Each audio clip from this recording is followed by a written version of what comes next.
يا ماما نودة، انا عايزه طقم صواني فرن من الاخر، لا يقشر ولا يلزق في حاجه ولا يبقى صعب في الغسل ولا يتبهدل بعد فتره قليل ولا يحصل له اي حاجه. طقم من الاخر.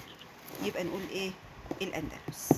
الاندلس قفلت اللعبه من 25-30 سنه.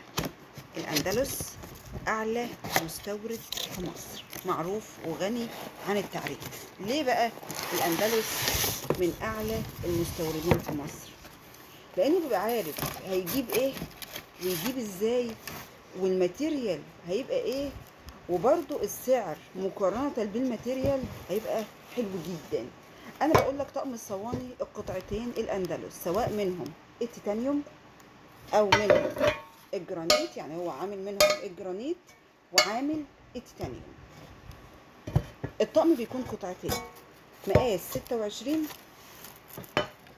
ومقاس 30، وهو مركز برضو في ان يجيب لك المقاسين دول. الصواني لما بيكون طقم 3 قطع بيبقى 24 و26 و28. المقاس لما بيبقى 26 بيبقى قريب من ال 24 وقريب من ال 28، يعني كده ما استفدناش كتير. اما لما يعمل لك مقاس 30 ويعمل لك مقاس 26 يبقى فيه فرق كبير بينهم. انت فاهم ازاي؟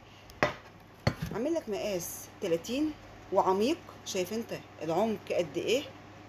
مقاس 30 ومقاس 26، منه تيتانيوم ومنه الجرانيت. الطقم 1790 بيد استانلس، يعني ممكن كمان وانت بتدخله الفرن تطلع منه الحاجه في الفرن وتقدمها على السفره في الصينيه.